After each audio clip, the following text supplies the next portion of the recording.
Okay, so we might have a few problems. Update 34, the Before the Shadow expansion, has been released, and while it does add a lot in terms of content, a brand new starter experience and delvings for max level characters, something that quite honestly has taken over most of my playtime, it does also cause a few possible issues with this account. The first thing, which isn't a major issue but does slow us down a little bit, is transferring money. Normally, after I finish with a character, I've got a little bit of money and I want to transfer that to our main character so that we can afford to buy stuff. The main thing I'm wanting to buy right now being a house to store my items in. Since we aren't premium or VIP, we aren't able to send money via mail, so instead we would have to buy bags of copper, silver, or gold coins and send those over mail instead. But presumably due to them being used in the new delving system, those bags can be bought, but can't be sold. So until it is hopefully fixed, we are going to be losing out on quite a bit of money, I think. It should be noted at the time of this video's release that has now been fixed, but when I was recording this, we were still having no traded money. Our need for a house though might be a lot less than before the update anyway, due to some undocumented changes for a few items that we use quite a lot, namely the 30-minute Slayer accelerators from the Gift of the Journeyman, alongside any of the plus 5% attack damage or 10% run speed boosts that we might want to stock up and use on our hunter. All of which have been changed from bound to account to bound to character, which should be fine as we'll just use the 30-minute Slayer boost on the same character we obtained it on, but does mean we can't grab a second one to use for Slayer in the Shire. But enough complaining about things that we can't use, and instead let's talk about our plans for what we're doing next. Missions. Since we're already getting to level 20 in order to use the reputation items, why don't we make use of something else that we can unlock at level 20? As of right now, there are 49 missions that we can unlock on this account that can be completed per day, with a few more being available once we can buy Before the Shadow for LOTRO points. But all we need is 15. If we unlock the further adventures of Bilbo Baggins and the further adventures of Elladan and Elra here, that will total up to 15 missions, found pretty close to each other and rewarding the same barter items. But more importantly, by completing 15 missions, we complete our weekly mission quest, giving us some pretty nice rewards. First, we get a guaranteed 1000 Virtue XP, which we can use to further strengthen our hunter to make leveling easier as we go, as well as 500 Motes of Enchantment, which we had talked about in the last episode is a key component to obtaining bound to account gear that helps speed up future LOTRO point runs. We also get a chest which gives us 2 rare enhancement runes, but at this point in time, that isn't really a big deal for us. From there, it's a selection of 3 boxes: crafting materials, legendary item boosts, or character boosts. If we go for the crafting items, we get a choice of any base crafting material that we want, a reputation token for a crafting guild, but more importantly, a crate of specialty crafting materials, which we can open for a universal solvent or rare crafting component like an Ithalan shard or sunstone shard, which we can then sell on the auction hall for a little bit of gold to help us afford items we may need. The legendary item box also gives us some pretty nice rewards, giving us an incomparable sealed tracery box and some more enhancement runes. But as nice as they may be, it's not something that's going to be usable at this point in time, but soon we will be very focused on getting this box. The final character boost box gives us a further 1000 virtue experience, totaling up to 2000 for the box, alongside a small reputation accelerator, a essence reclamation scroll, and most helpfully a 1-hour double XP tome, which if we do choose that can be used to then speed up the leveling to 20 process, overall decreasing how much time it takes us to complete each character. So we have 3 choices, and for the moment it's actually a pretty easy decision. We're going to be mostly picking up the character boost box for the 1 hour of double XP, but on our first box, I want to get the crafting box. Because while we don't really need a ton of gold right now, it would be nice to get a little bump of like 50-ish gold, so that we can actually afford that house to store the bound to account items that we get our hands on. We can also do these missions on our hunter as well and get the crafting box on him whilst getting the XP on the Bjornings to pass forward, meaning we have some, hopefully, decent income whilst also speeding up all future runs. It's interesting to think, if we are getting like basically 250 LOTRO points, like within reason, it's 145 from here, plus an extra like 15 if we do enmities, so 160 plus 100 from rep, so we're getting about 260, but let's say 250 per run. That puts us at 4 runs for 1000, which when you think about it, yes, it takes a while to do a run, don't get me wrong, but I don't think that's bad. You know, and we're only going to get faster as we go. Now, we have been kind of screwed over by the fact that you cannot get trade over Slayer accelerators anymore and stuff like that, but I don't know. Wait, why am I not getting places of the dwarves? What? Oh, don't tell me that... See, a couple of these are bugged, actually, and they don't actually work. I'm going to go to Noglond, and fingers crossed it works. But I have heard stories, and I've actually had a couple issues myself with Explorer stuff being broken, which is annoying, to say the least. And if that's true, that puts us away from having moats. So please, I'm in Noglond. I am at your service. No. I had thought that they maybe have put some quest requirements behind it, because I also did not find Nenhilith until a little bit later, because originally when I went in, it did not count. So, yeah, I do kind of wonder what's going on there. I'm a little bit concerned. Let's go to Thorin's Hall at the very least and hope the lag stops.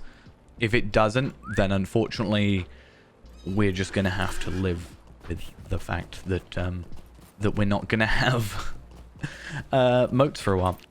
I'll be very interested to see what happens if, like, we do get Thorin's Hall but we don't get the others. Because I wonder if that's the case. Let's say we get, I don't know, Freren's Court, for example. I'm interested to see if you have to, like, trigger it first before it then lets you do it. Like, if I get Freren's Court here as, like, the main one, as, like, a basic one. No, okay. Let's try all 5 zones. It's annoying, though, because, like, I can't gift myself LOTRO points or something like that, right? I can't be like, oh, well, I did do this, so I'm owed, 5 LOTRO points. Doesn't really matter. But I can't, like, give it to myself in some way because I've, gone through the motions or whatever. Which is slightly annoying. But let's try last chance. If not, I don't see why there would be a level requirement or anything for, like, this zone, especially if there hasn't been for, like, Rathterrig, which is a higher level area and you can still get at any point. A little bit interesting. Okay, places of the dwarves. You have to go Silver Deep Mine first, maybe? Let's now see if everything else works. If so, that's really weird. But it's good to know, like, if we have to go Silver Deep Mine first, we can come to Thorin's Hall, then go back to Kellendim at, like, the beginning. We'll do it at the very beginning, because we'll have money. It depends on if this works. Okay, that does work. Very weird. I'm not sure what's going on there. It just means we have, like, one extra weird step in the equation. It seems all the others are fine, except the first one. It seems that when I was going to Nenhilith, it didn't count, but I went to Thamgelir, and then it did count. Which just means all I have to do is go to complete that when I get back to do Wolfslayer, more than likely.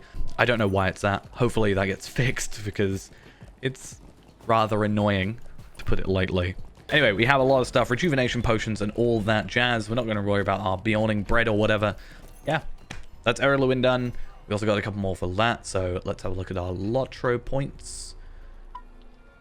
770, we are only 20 LOTRO points away.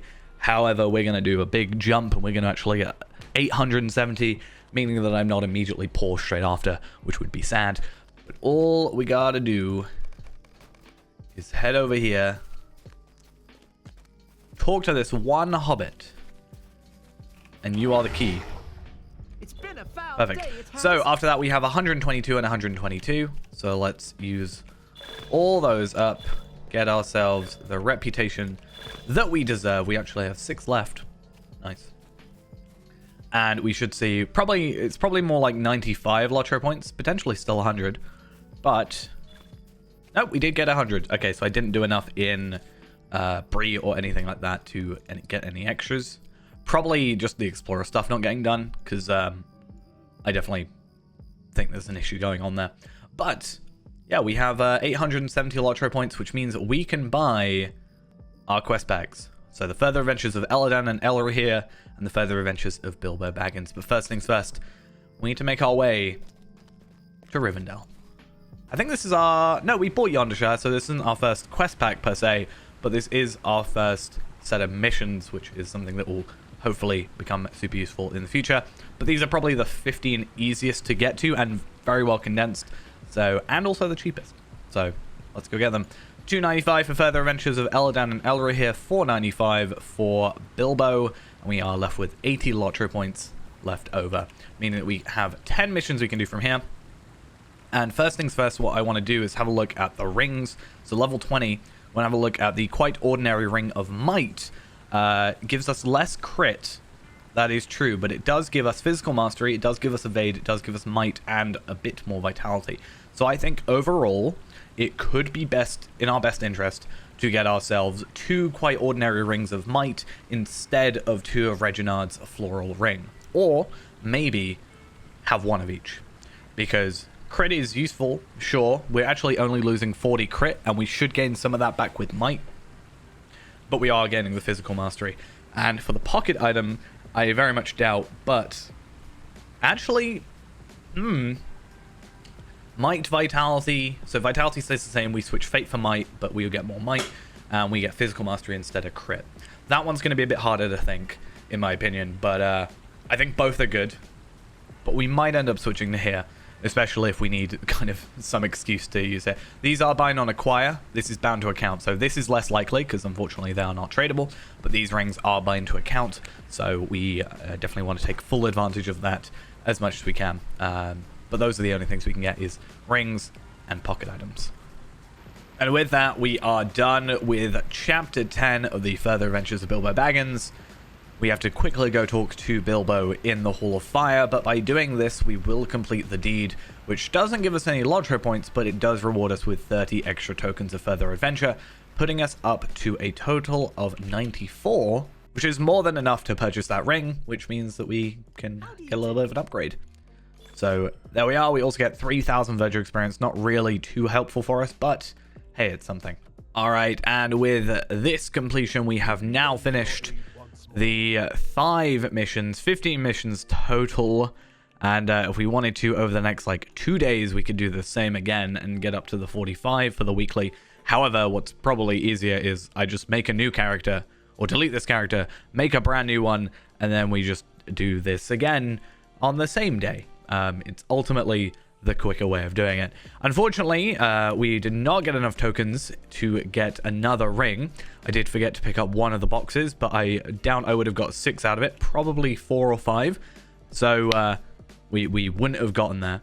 But hey, we're going to do this on the Hunter, aren't we? So for our first box, though, we are going to go in here, and we are going to collect the bonus crafting materials box, because I want that shard. But we also get some enhancement runes, which will store 500 motes of enchantment, and also 1,000 Verger experience for the Hunter.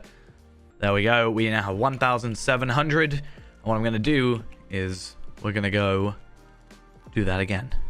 All right, it's time for us to finally get ourselves a house. We have 8.5 gold, and a deluxe house should cost us 7 gold and 700 silver. Now, this house here is actually the plot I personally use on my main account, just because I thought it looked cool, and it's really close to the VIP person as well. But obviously with us not being VIP, it's not a huge deal. However, that was only our second choice, and it is already purchased. Luckily for me, it didn't take that long, and we were actually able to find my first choice, which is number 2 Broadford Street, which is actually this one right here. The reason it's sort of deemed, at least what I've been told, the best house is because it's really, really close to the Stable Master, which just makes things a lot easier, as well as having the provisions area really, really close. So it's also got quite a big garden, actually, especially compared to that one over there. Maybe I should think about moving. But it is for sale. We have enough gold for it, so we are going to make the purchase. This is exactly the same house we bought on the previous free-to-play account, and obviously it does have the silver upkeep as well. But there we are. We officially have our house, and we have our travel skill, and we can start getting ourselves some storage for our bound to account items. Since we finally have our house, we can start storing items here. For the moment, all that includes is our Yondershire gear, Bilbo rings, and our future motes items. but we should start looking for other items that are worth holding on to. I have a couple in mind that if you watched the first season of the free-to-play, you might know of. But one of the sets of items I really want to get is going to be a struggle for us. Within the Forsaken Inn in the Lone Lands, there is an instance containing 5 pages to a journal that when gathered together rewards the player with 5 LOTRO points and 20 medallions. Now, while 5 LOTRO points isn't the most impressive thing in the world, it would be nice to get these journal pieces just to increase the amount we earn per character, even if it's not a lot. But it's not just the LOTRO points. We also get 20 medallions, which does eventually add up, and at this point in the game, obtaining medallions can be a teeny bit of a pain, so a passive increase wouldn't hurt. The reason it's going to be a struggle to get these items is based on the mechanic of the instance in the Forsaken, which acts somewhat like a dungeon in DDO, requiring a Brawn, Lore, and Aware class, meaning that we do need 3 characters of specific classes in order to do this instance, and on top of that, we are also going to need to be able to run the instance at tier 2 in order to get all the pages as well. The saving grace is that these journal pages are completely unbound, meaning they are tradable and sellable. So I guess we had better keep an eye on the auction hall as much as we can. The only problem with that idea is that the Inn of the Forsaken instance is from 2011, so it's not exactly something that gets run all that often. So we can only hope that something pops up sometime in the future, or I'm able to sell enough shards that I can hire some people to help me obtain them. Right then, I think we're in a pretty good place for the moment. We have the house to store our items, and a hopefully decent way to get some money here and there, and we also have an easier way to get motes, meaning that we can buy the motes gear to help speed up slayers. My first picks are definitely going to be the weapons, since we can get the Yondershire jewelry and armor, meaning the only other thing we're going to be missing will be a cloak. 4 motes items, 2 melee, a ranged, and a cloak will cost us 6,000 motes in total, which does sound like a lot when we only get 500 for 15 missions, but that will be a total of 12 sets of missions completed, and therefore a nice addition of items to the account, alongside quite a chunk of LOTRO points if we don't strictly focus on the missions. Alright, so before we finish up, we're going to go spend some of those motes on a new weapon. Currently, we are just using a Dagger of the Juggler, which is a just random drop from, I think, just goblins, but I tend to get it in Ered Luin if I'm lucky. And we also got this spear, which we just got randomly dropped at some point as well. But we're going to go and spend our motes on a new weapon, and eventually we're going to get to the bow and obviously the cloak as well. But I think our highest benefit is going to be our main hand, because the spear doesn't actually have any like stats with it. So hopefully we can get some like might, physical mastery, crit, finesse, any of those type of things. But let's go barter. Let's go into heavy, and we're going to go get ourselves some Wayfarer's weaponry might. We're going to go for the teal versions for 1,500 just to get the highest stats we can. And hopefully get something good. So we actually have a choice. We can go for the double axe, the skein, which is the dagger. Obviously, the bow will be curious to look at. We also have the club as well. I don't know if there's a spear here. This will be interesting. So we have these sort of defensive ones as well. We're not really going to worry about that. We do have a lance if we want to go that route, which is the spear. But yeah, that's defensive. That's defensive. That is offensive, and that is offensive. So this is going to be our choice. So it's good to have a look at that. And in comparison, we have this. So not only is our damage going to be higher by just a little bit, though that said, this is level 23. I've just realized we don't actually want level 23 armor. Right. Good spot. Otherwise, we have to get to level 23. I'm going to have to do this on a new 20. Okay. Well, at least we can have a look. So we basically got Might, Vitality, Crit, Might, Vitality, Fate, which is Might, Vitality, Crit. We also have Might, Vitality, and Physical Mastery, Finesse, or Finesse on this situation. So probably a choice between the club or the axe. I'm thinking axe. Is there a two-handed? Actually, it doesn't look like there is. But not a two-handed weapon. Well, either way, we're probably going to go for one of these two. But obviously, I need to get myself to level 20 to do that, because that could have ended badly. At least we got a house to store it in. But even if the damage is slightly less, it is making up for it with the Might, Vitality, and either stat that we actually choose to go for. For now, I'm going to hold off, because otherwise we'd have issues. But we did a lot today. I'm very proud of our progress on the account. I have plans for the next one, obviously, but I'm not going to spoil that here, because we have a lot of work to do to get that sort of working the way I want to. But thank you for watching this episode. Hope you enjoyed. I'll see you guys in the next one. Bye-bye.